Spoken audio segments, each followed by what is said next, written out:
Assalamualaikum warahmatullahi wabarakatuh. Bismillahirrahmanirrahim. Alhamdulillahirabbil alamin.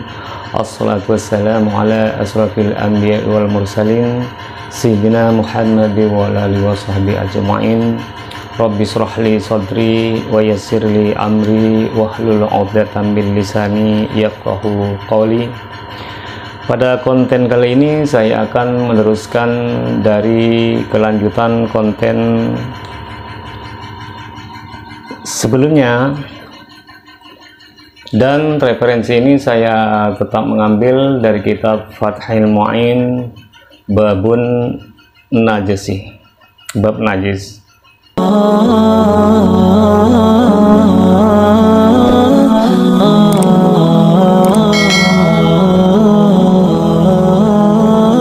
Dan sebelumnya ada permasalahan seperti ini. Jika ada hewan mengeluarkan kotoran atau memuntahkan semacam biji-bijian yang keras seperti mengeluarkan biji kacang misalnya, jika ia ditanam, umpamanya jika ia ditanam maka ia tumbuh, maka biji itu dihukumi mutanajis. Akan tetapi walaupun mutanajis, maka ia setelah dicuci boleh dimakan. Tetapi kalau bijinya tadi tidak keras, kalau sudah lembek, maka dihukumi najis.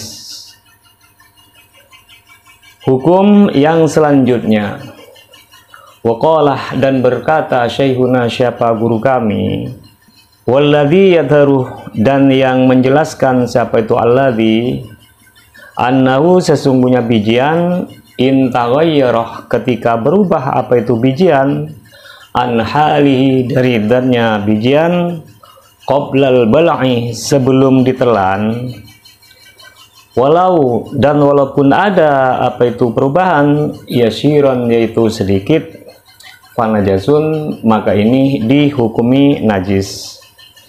Guru kami Ibnu Hajar menjelaskan, kalau biji tersebut berubah dari iddatnya sebelum ditelan, walaupun perubahannya itu hanya sedikit saja, maka ia tetap dihukumi.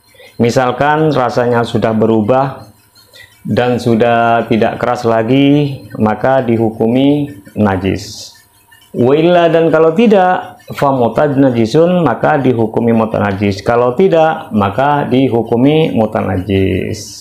Wa fil majmu'i, yang diterangkan dari kitab Majmu'nya Imam An-Nawawi An-Syaihi, mengutip dari gurunya Nasrin, merupakan Imam Nasr, al-afu, utawi yang dimaafkan, an bauli baqaratid diyasati, dari air kencingnya sapi pegilingan. Di dalam kitab Majmu' karangan Imam An-Nawawi dikatakan bahwa air kemih dari sapi pegilingan itu yang mengenai bijian misalnya yang digiling, maka itu diampuni karena darurat, asalkan dibasuh sampai bersih.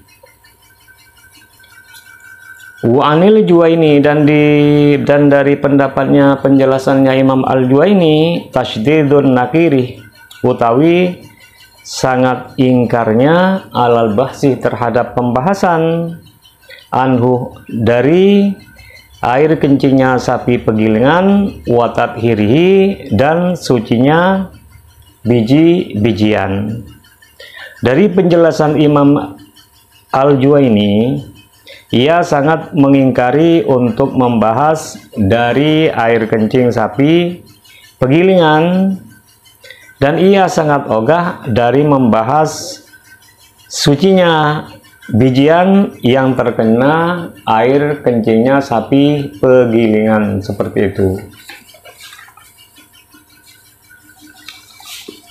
Wabahasa, dan membahas Al-Wazari, siapa Imam Al-Wazari, al-afwah, kepada pengampunan an ba'iril fa'rati dari kotoran tikus, idza waqa'ah apabila jatuh apa itu kotoran tikus, fi ma'in di dalam benda yang cair, wa amad dan merata al balwa apa itu bencana. Menurut pembahasan Imam Al-Ghazali bahwa jika tinja tikus itu jatuh kepada benda yang cair dan hal itu sudah menjadi bencana yang umum, maka itu dimaafkan. Artinya kalau ada kotoran tikus jatuh kepada benda cair, maka itu hukumnya dimaafkan.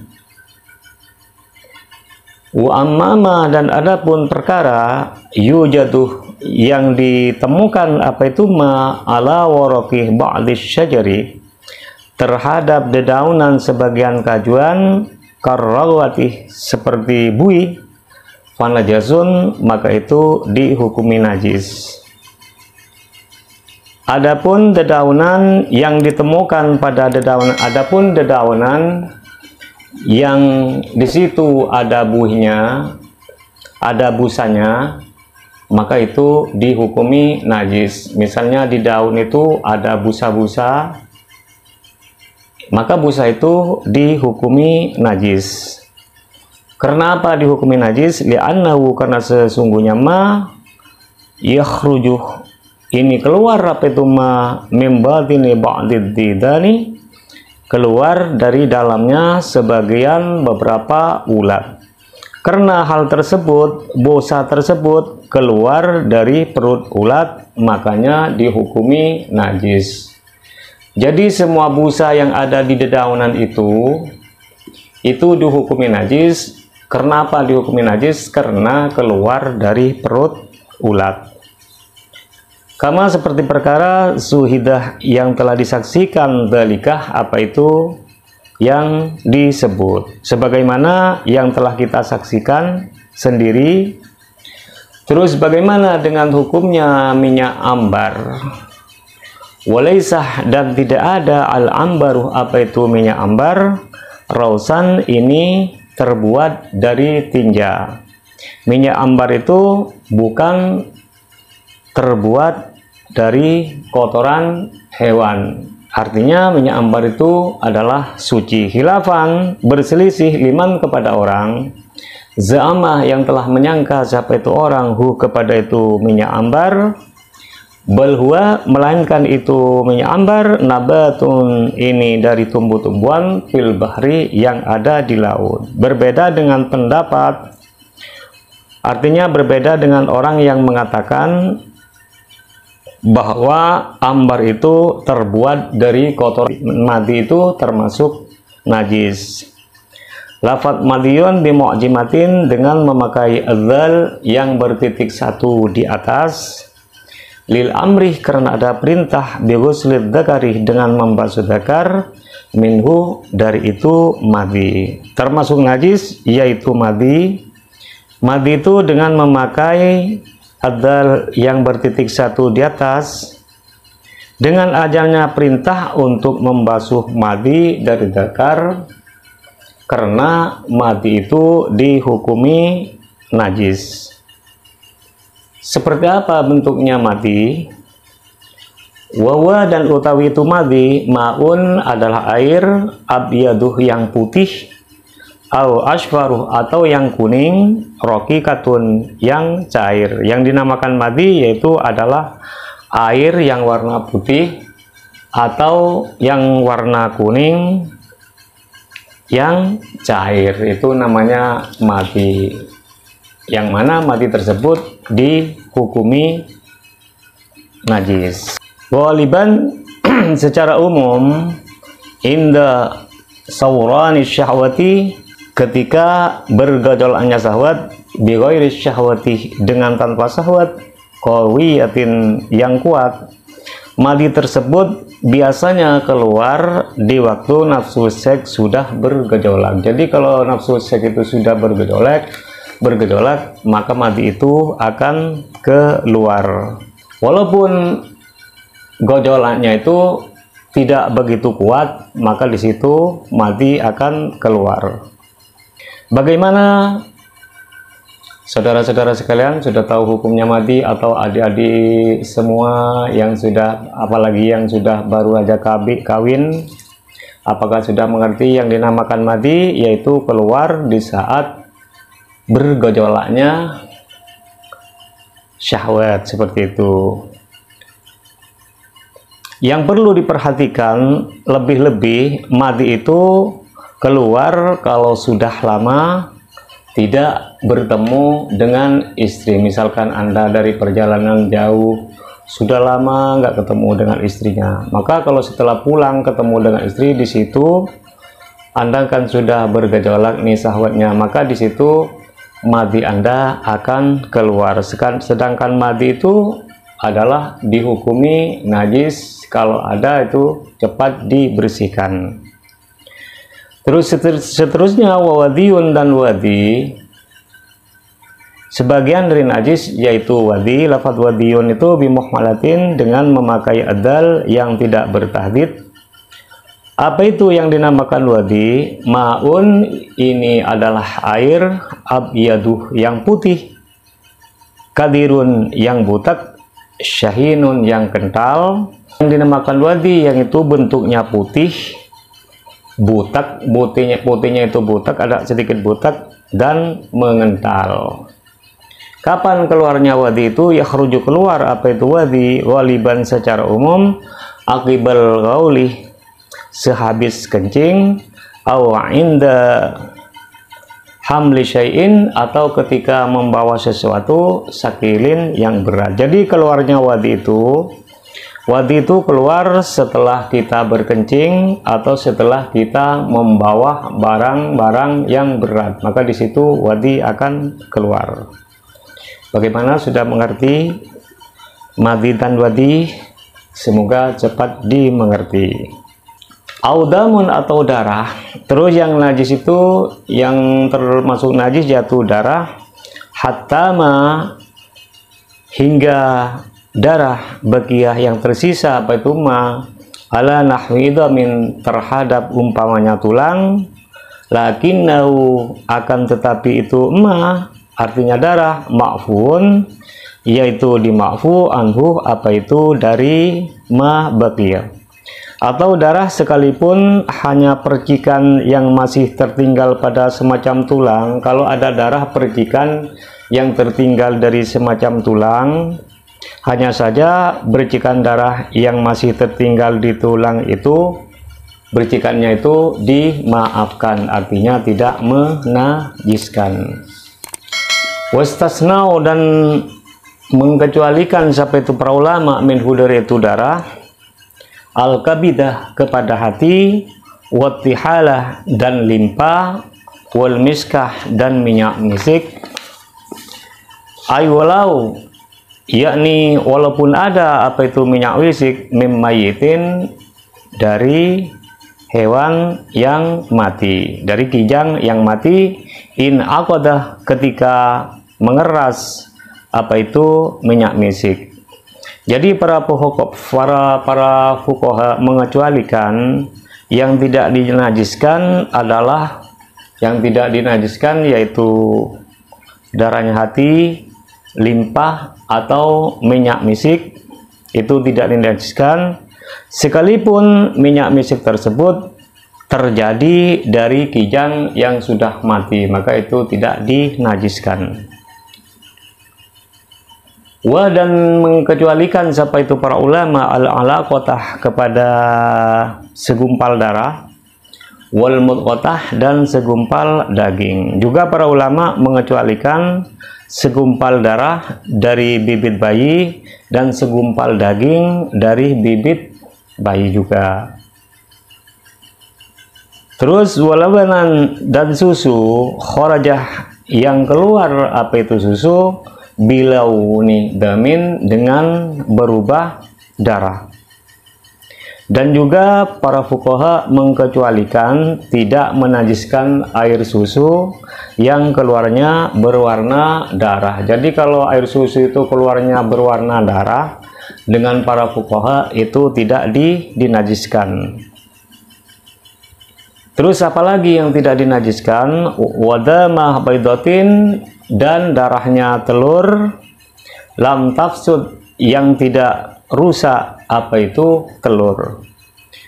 Juga para ulama tidak menajiskan kepada darah yang ada di telur yang masih segar. Misalkan ada telur itu ada darahnya, akan tetapi telurnya itu masih segar, maka darahnya itu dihukumi suci.